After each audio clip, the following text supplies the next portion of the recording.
What's good, y'all? It's your boy Ross back here again with another video. So I'm going to check out 41 WWE WrestleMania facts that sound fake but are 100% true. WrestleMania 41 is this weekend, and I'm looking forward to seeing how things are going to play out. So, you know, all week long, I'm going to be dropping some WrestleMania related videos because it only makes sense. This is the Super Bowl for us wrestling fans, or at least fans of WWE. So I'm excited to check out some of these 41 WrestleMania facts that we probably didn't know were actual facts. I love these type of vids. Appreciate all love and support. Let's get right into this one. I'm excited. Sit back, relax, and let's enjoy this together, man.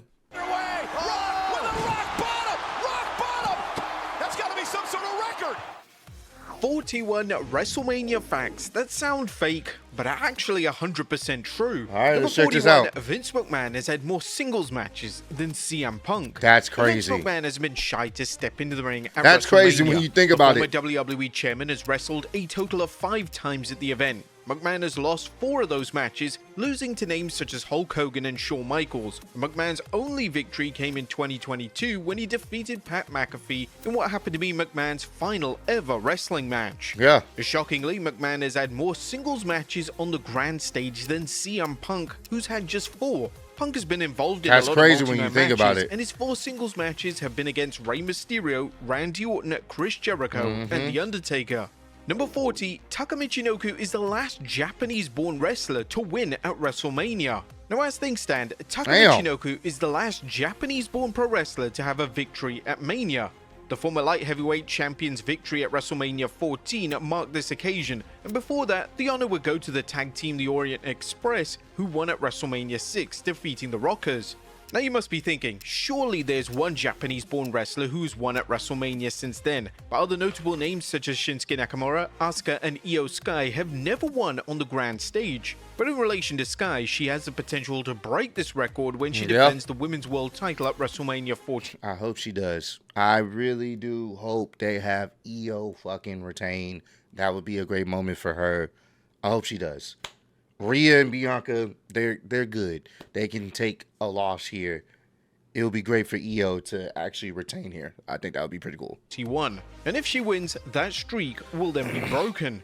Number 39, the morbid WrestleMania 7 coincidence. Now, unfortunately, WrestleMania 7 has a rather ominous and distressing statistic. Both Kerry Von Erich, who wrestled as a Texas Tornado, and Dino Bravo, who competed in a 1v1 contest, passed away within 2 years of the show. Damn. Coincidentally, both passed away from gunshot-related deaths. Additionally, the legendary Bravo is the only wrestler to have competed at WrestleMania to have been murdered. Number 38, family members to sing the national anthem. That's sad. Family members of notable pro wrestlers singing the national anthem is an established concept in WWE. However, it's only happened on 2 occasions. At WrestleMania 5, Rockin' Robin sang the national anthem, and Robin is Jake the Snake Roberts' half-sister. At WrestleMania 8, Reba McEntire sang the national anthem, and she's Tito Santana's biological sister. Oh, wow. Number 37, RVD and Bianca Belair currently have the longest unbroken WrestleMania streak. Currently, both Rob Van Dam and Bianca Belair have the longest unbroken WrestleMania streak in WWE. Both are 4-0, yet there are some that say Belair's streak doesn't count as she competed in the Battle Royal at WrestleMania 34 and lost. But in terms of singles matches, the statistic still stands. And here's the thing. If we're talking about single matches, yeah, I mean, you can have Bianca still lose in her one-on-one singles career would still be untouched. If you wanted to do that, if that's the way you wanted to kind of keep her streak going. But that's actually pretty dope that they share that. If Belair wins a match at WrestleMania 41, then her streak will extend to 5-0, overtaking RVD in the pro. Oh, well, maybe it doesn't count. If she does lose, then she technically would have took a loss, but it wouldn't have been a solo match. So, I don't know. You know, WWE, they're going to find a way to kind of spin it. Who says? Number 36, The Undertaker's total entrance time. Now, The Undertaker's special entrance was also a vital part of his WrestleMania presentation. Now, the total time for all his entrances combined is a total of 97 minutes and 20 seconds for him to have his entrance. This is naturally longer than any match in WrestleMania history. Number 35, The Undertaker's entrance was once longer than his actual match. Oh, Before The yeah. Undertaker's entrance at WrestleMania 34, it took him a total of 5 minutes and 55 seconds to enter the ring, which was significantly longer than the Dead Man's match versus John Waste Cena. of our time, But there was bro. a lot of discourse at the time of the match, as fans were heavily disappointed that this dream match couldn't even make it to the 3-minute mark. Yeah, that was... Even The Undertaker himself expressed his disappointment publicly, as he would go on to record to state that he had trained for a full-length matchup. Number 34, Annoying. Lawrence Taylor has main evented more WrestleManias than CM Punk. That's CM Punk crazy, is bro. arguably the greatest name to never main event a WrestleMania show. The crazy thing is that NFL legend Lawrence Taylor has main evented more WrestleManias That's than wild, CM Punk, bro. as Taylor main evented WrestleMania 11 against Bam Bam Bigelow. With Punk Well, hey, that's that. We're going to rectify that this Saturday. now back full-time in WWE, this is likely to change, as it's almost a certainty that Punk main events a WrestleMania show before he hangs up his boots forever. Number 33, The Undertaker's brother passed away during the filming of the Boneyard match. The What? Undertaker's performance in the Boneyard match versus AJ Styles received much praise. No, it was fun. Specifically because the Phenom's brother passed away as he was filming the cinematic Oh, I masterpiece. did not know that. The Undertaker would share this personal story during his acclaimed WWE Network documentary. We were on our way back to the WWE PC, and I was in the car with Triple H and Michael Hayes. My phone started to ring, and I looked down, and it was my niece. And then something just told me in my head, you need to answer that call. And in the middle of all this stuff that was going on with WrestleMania, when everything goes perfect, it's hectic and stressful. But now I have to call all my brothers and let them know, and then call my mother knowing what that was going to do to her, not being able to be there. It's just another indication of how important being present with your family is, because you never know what's going to happen. So it was an extremely rough day. Damn. Now, even though his brother passed away, Undertaker still managed to finish the filming for the Boneyard match itself. And it Hey, bro. What, man, I actually didn't know that. So, prayers go out to his family still, even these many years later. Like, I don't think people understand losing someone you care about, especially like a close family member, like your brother, you know, and then you got to film and kind of get in character. Like, that's tough. And this was a fun, great match, but that sucks, bro. I really hate to hear that, man. would be a beautiful I didn't know that. send-off to the WWE Hall of Famer. Number 32, WrestleMania 9 took place in a parking lot. Well, WrestleMania 9 had the most unique set WWE has ever delivered, as it built a custom set in the parking lot of Caesar's Palace.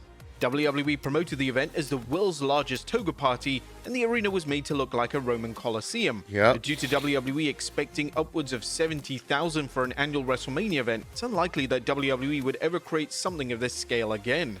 Number 31, John Cena has never had a WrestleMania match as a heel until... Yeah. But John Cena was a babyface in WWE from 2003 to 2025, and this meant that during all of his WrestleMania appearances, He's always been a Cena face. never once had a match as a heel.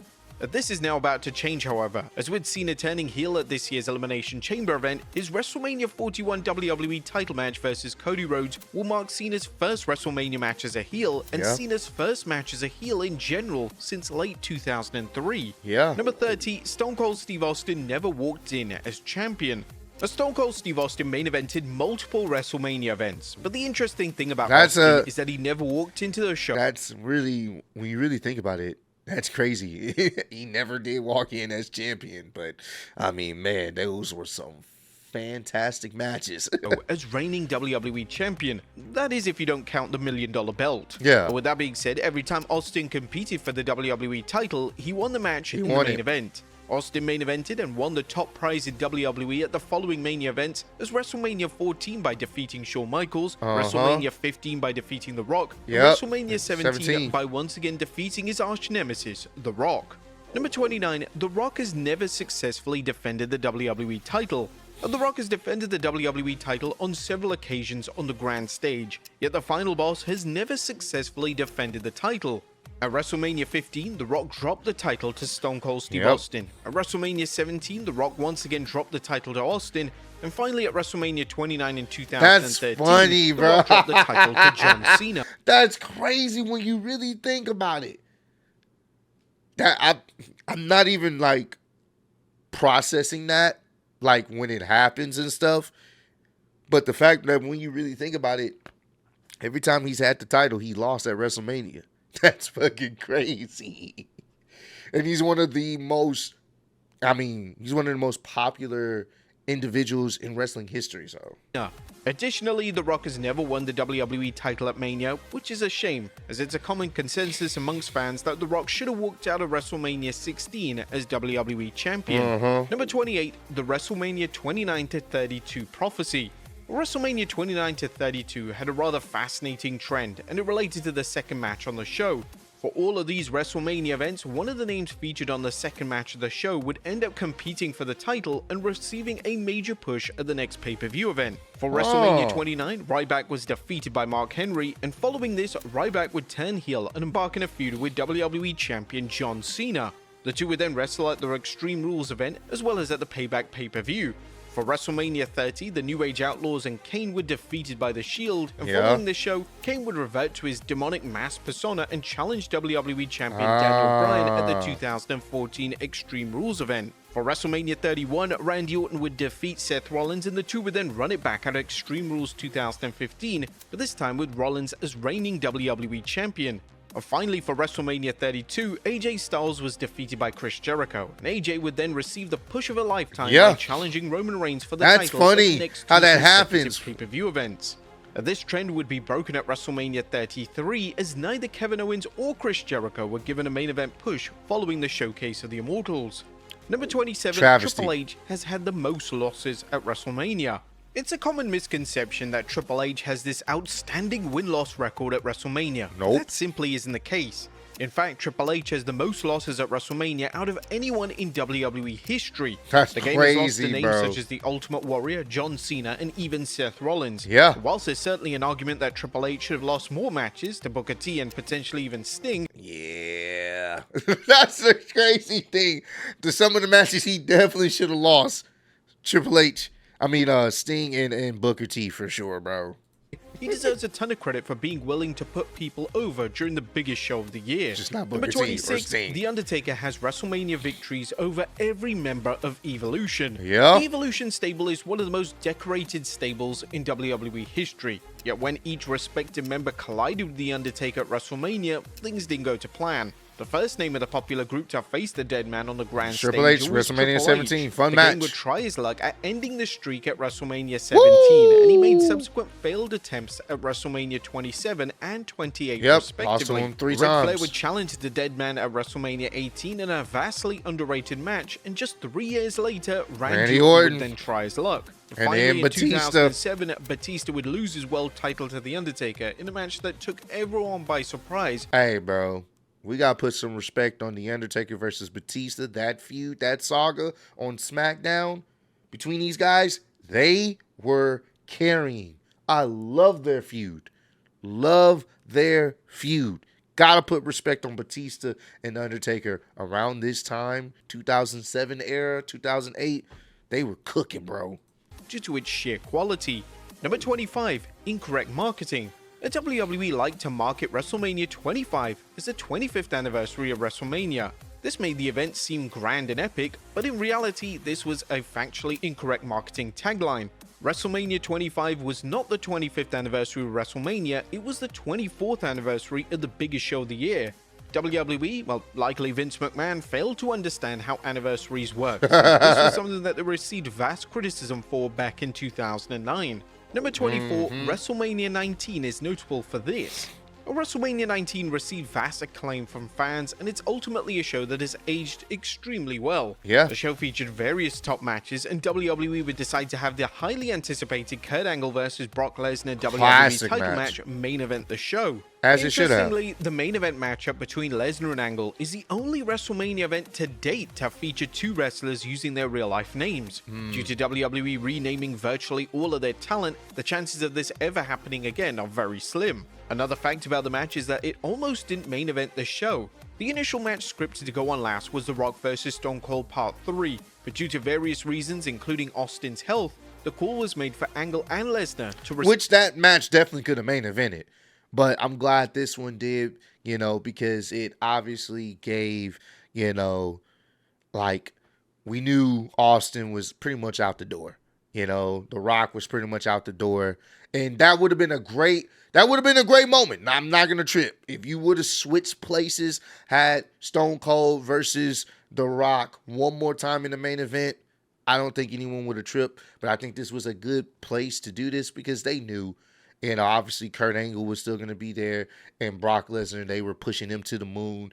They gave them that spot. And they put on a really great match. Really great match. So you could, I mean, it's one of those things where it's like, you couldn't go wrong either way. Received the honor. Number 23, WrestleMania 1 took place when? WrestleMania 21 was a true turning point for WWE, and it's widely regarded as one of the most important shows they've ever delivered.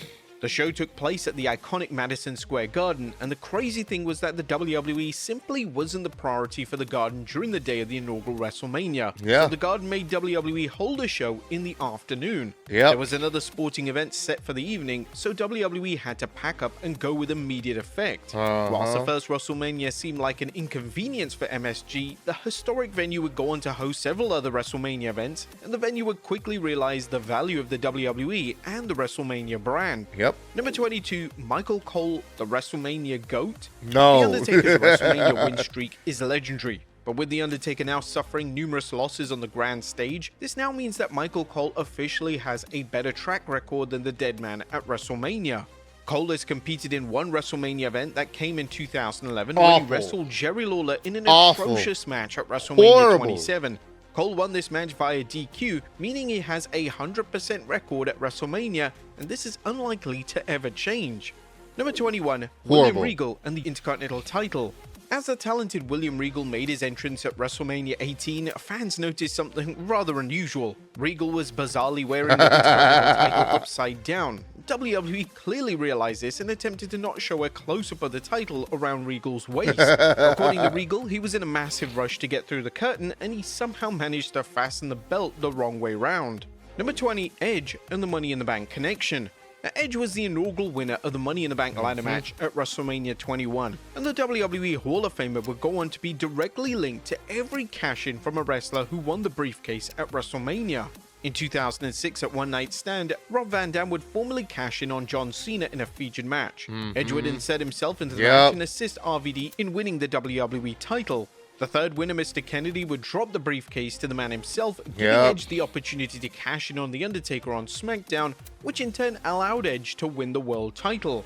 In 2008, CM Punk won the briefcase, and Punk was able to cash in on then world champion Edge on Raw. Remember this too. In 2009, Punk cashed in his second briefcase following a grueling world title ladder match between Edge and Jeff Hardy at the Extreme Rules event. Finally, in 2010, Jack Swagger would cash in on world champion Chris Jericho after Edge had ambushed Y2J on SmackDown. Number 19, The Rock in Philadelphia. The two WrestleMania events have taken place in Philadelphia, and both WrestleManias featured The Rock in the main event. Which is crazy when you think about it, bro. WrestleMania 15 was the first show in the city, and the main event featured The Rock versus Stone Cold for the WWE title. WrestleMania 40 in 2024 was then also in the city, and the Final Boss main evented night one by teaming up with Roman Reigns to take on... And it would have been cool if Stone Cold could have been there because it would have been like poetic. We know that it was supposed to be Stone Cold that was supposed to be a part in helping Cody. I think money wasn't aligning. So, me personally, bro, man, that would have been tough if he could have been there. I don't know how true if the money situation is why he didn't show up. But, I mean, The Undertaker being there was awesome too. But Stone Cold being there, how iconic them being back in Philly. Oh my, like I always tell people, I lost my shit when The Undertaker came out there. I would have passed out if Stone Cold would have came out there. On Seth Rollins and Cody Rhodes. And The Rock is the only wrestler to appear on both shows in a featured match, as whilst The Undertaker appeared on both respective shows, the dead man wasn't booked in a scheduled match at WrestleMania 40. He was there to more or less interfere. Number 18, Charlotte Flair's WrestleMania history. Oh boy. The Charlotte Flair is often never far away from the women's title picture in WWE. The crazy thing is every WrestleMania match Flair's wrestled in has been a championship match. Flair first wrestled on the grand stage back at WrestleMania 32 for the women's title, and fast forward to WrestleMania 41, and Flair is set to challenge Tiffany Stratton for the WWE women's title once again.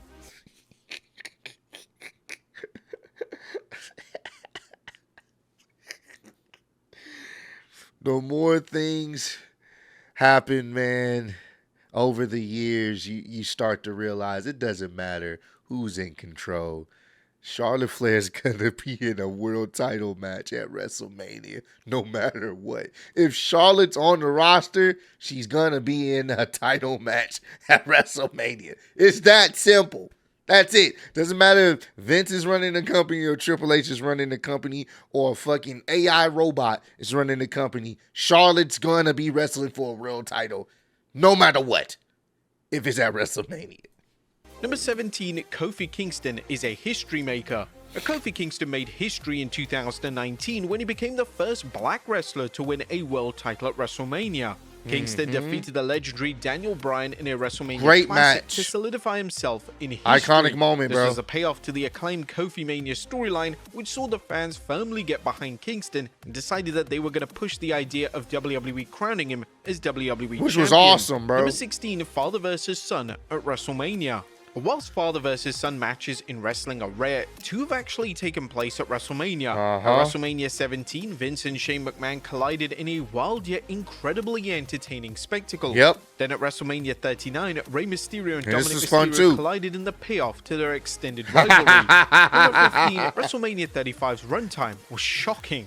It spoke volumes that by the time that WrestleMania 35 main event started, WrestleMania had been on the air for almost 5.5 hours. That's and this ridiculous, didn't include the bro. 2-hour pre-show. WrestleMania 35 is the longest WWE pay-per-view of all time, coming in at 5 hours, 24 minutes, and 16 seconds as it ended at midnight for those in attendance.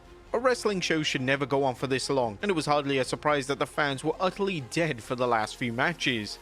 Thankfully, this would be the last WrestleMania event of this nature, as following WrestleMania 35, WWE would move forward with a 2-night format for WrestleMania, which has been received extremely well.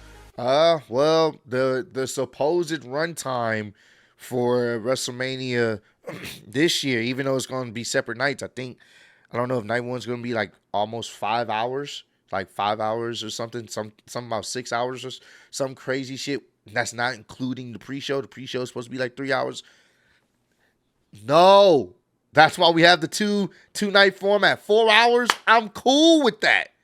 Once you started going a little bit more, 5 hours, 6 hours, no, I hope that's not the case. But they got so many matches. I hope that's not the case, bro. No. Even for your biggest show of shows, I hope it's not a 6 hour like fest for both nights. No, that's the whole purpose of splitting it up so that way you don't overdo it for, one night. So This allows matches to breathe, and it avoids the 5-hour plus show, which completely exhausts the audience. Number 14, Michael Cole is a legend. Michael Cole deserved a ton of praise for his longevity in WWE. For As sure. things stand, Michael Cole is the only WWE commentator in history to call WrestleMania events between 4 different decades. That's Those crazy, being the bro. WrestleManias beginning with a 1, 2, 3, and 4. This Crazy. is an incredible achievement, especially when you consider the fact that Cole was initially hired by WWE to be a backstage interviewer. Cole is without a doubt a future WWE Hall of Without Famer, a shadow and of a it'll be doubt. interesting to see if this great fact is mentioned in his induction speech. I hope so. Number 13, WrestleMania 8, 9, and 10 all had matches cut. Matches being cut from the WrestleMania card due to time constraints is usually in the modern era, yet during the first 10 years of WrestleMania, it occurred at 3 consecutive Mania events. At WrestleMania 8, the British Bulldog vs. the Berserker was pulled, and at WrestleMania 9, Kamala vs. Bam Bam Bigelow was cancelled due to time constraints. And finally, at WrestleMania 10, due to Shawn Michaels and Razor Ramon running over, a 10-man tag featuring IRS, Jeff Jarrett, Rick Martel, wow. and the Head Shrinkers against Tatanka, the 1-2-3 Kid, Bob Holly, and the Smoking Guns was pulled. It was reported at the time that this didn't go down well, as the 10 names were literally dressed and ready to compete. It must have been such a blow to miss out on WrestleMania due to wrestlers going over their allocated time. I can understand the According to frustration Jim there. Ross on his podcast, this made HBK and Ramon look selfish and defiant. Guys got bumped from the biggest match of their lives. Of course you're going to get upset. So here's the deal. That match, they just had spots laid out. They meaning Shawn and Razor. They wanted to get them in. They thought the spots that they were building to at the end of the match were imperative. So with that being said, they torpedoed and steered the course and they went long. You can't justify it being good. If it were them and they were in an advertised match that got cut completely, they'd still be yelling and screaming, raising hell. It was a good match, but it would have been good on time. They were looked upon as selfish and just defiant. Damn. I'm going to disagree with Jim Ross. What would you rather have, a cinematic match or a throwaway 10-man tag that could have been on Raw? And that's the thing that people would obviously make the I guess the conversation in relations to that. Like, well, I mean, I get it, they ran long, but it's an iconic classic match that many people fondly remember, and many people have emulated, and it spurred on a series of match types. It's iconic. To his point, what would have been more memorable? Them getting in the spots and doing what they need to do, running a little bit longer, or that 10-man tag?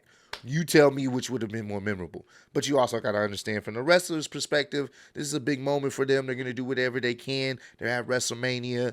And it's like, damn, I was supposed to, for some of them, hey, this may be the only time I get a chance to be on at WrestleMania, and it was taken. So there's two sides to this. I can understand both points there. Which actually happened as they got the match, just not on WrestleMania. Number 12, WrestleMania 31 was cursed. Well, WrestleMania 31 is considered as one of the greatest WrestleMania events of all time. However, there's an urban legend that the title holders following the show were all cursed. Every single name that was champion coming out of the show was injured heading into WrestleMania 32 the following year. That's wild. WWE champion Seth Rollins would miss WrestleMania 32 due to a serious knee injury. Then US champion John Cena would miss WrestleMania due to an injury suffered on the road to the show. It was reported that Cena would have faced The Undertaker on the grand stage. And it's worth noting that Cena did appear on the show, but he wasn't medically cleared to compete in a featured match. The then Intercontinental Champion Daniel Bryan was forced to retire a matter of weeks before the show. Then Divas Champion Nikki Bella suffered a life-altering neck injury, which forced her to contemplate retirement. Then Tag Team Champions Tyson Kidd and Cesaro were both injured, with Kidd being forced to retire and Cesaro not being cleared until Raw after WrestleMania. It's crazy that WWE That's wild when you think about all of these injuries. Number 11, Stone Cold's non-wrestling appearances. With Stone Cold Steve Austin officially retiring in 2003, this meant that any subsequent WrestleMania appearances would come via cameo appearances or guest referee roles. Austin would come out of retirement in 2022 to face Kevin Owens, but this still meant that Austin had been booked in non-wrestling roles as many times as he actually competed on the show. This ratio is only likely to go in favor of the non-wrestling side as the years go on, as it seems unlikely that Austin will ever wrestle again, but the former WWE champion has ruled out future WrestleMania cameos. Number 10, Kevin Owens wanted to jump from a pirate ship. Both WrestleMania 36 and 37 had a pirate theme, and the initial plans called for Kevin Owens to dive off the pirate ship that was featured on the staging.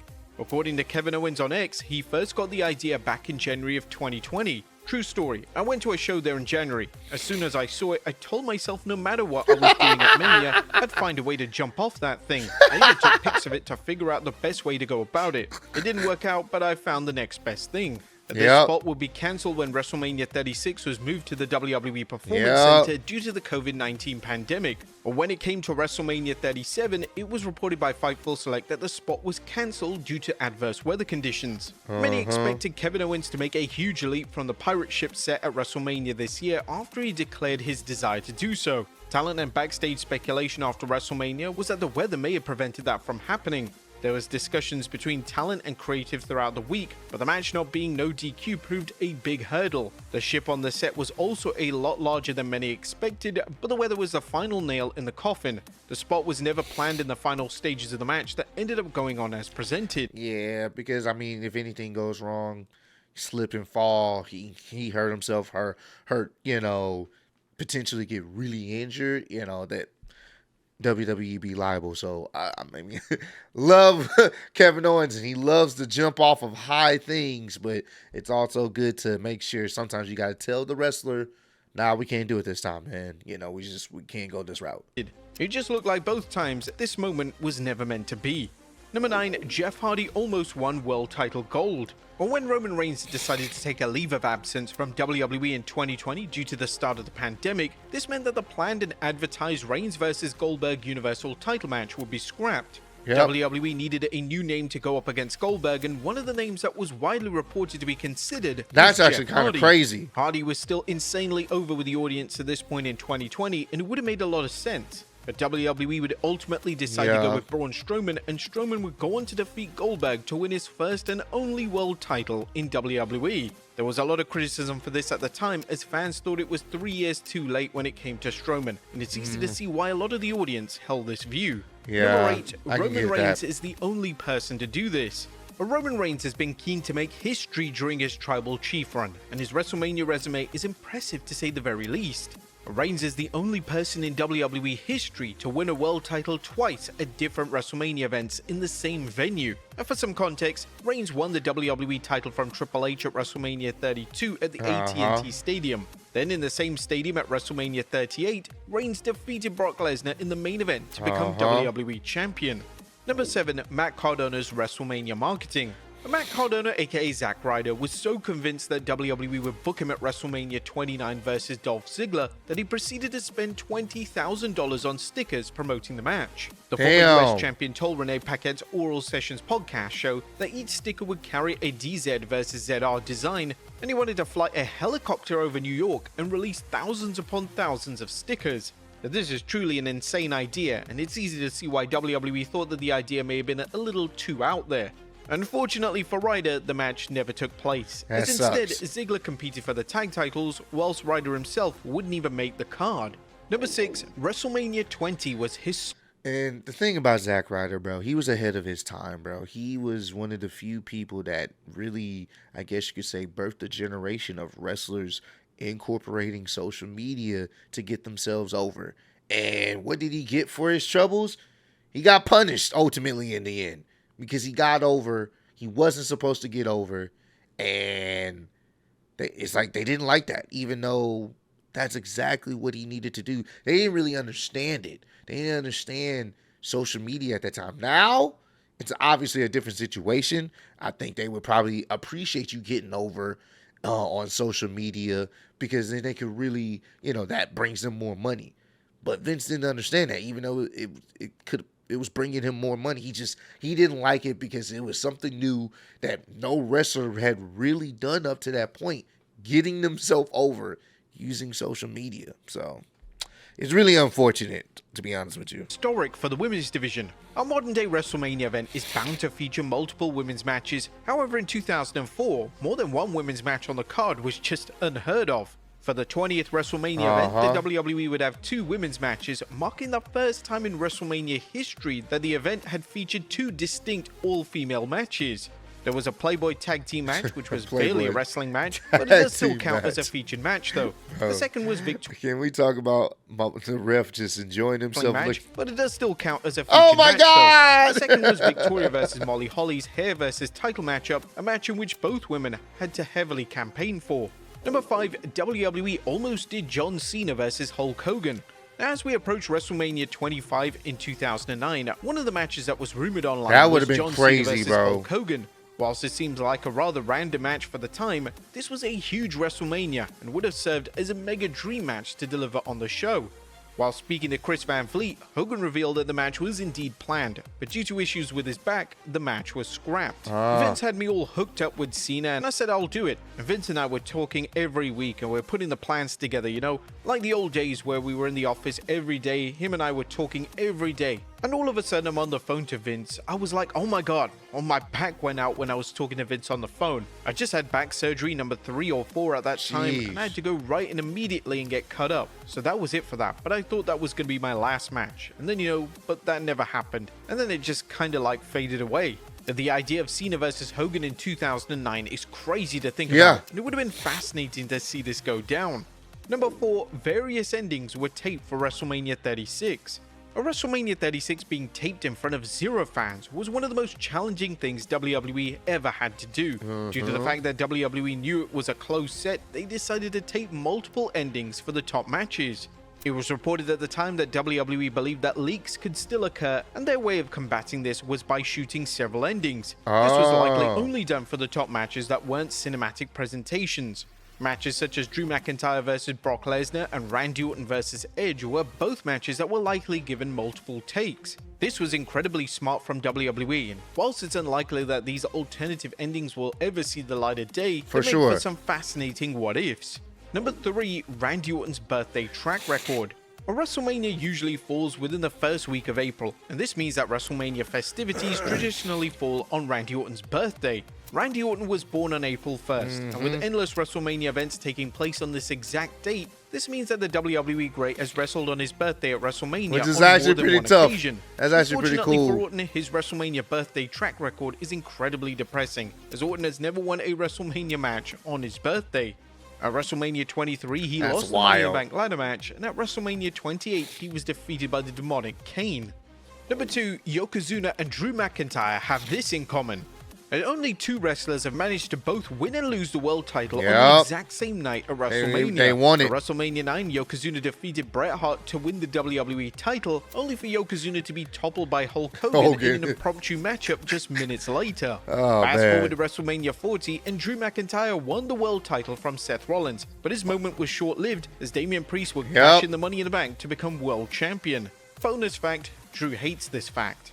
And number 1, hold on. 40, and Drew McIntyre won the world title from Seth Rollins, but his moment was short-lived as Damian Priest would cash in the Money in the Bank to become world champion. Wait a minute. Bonus fact, Drew.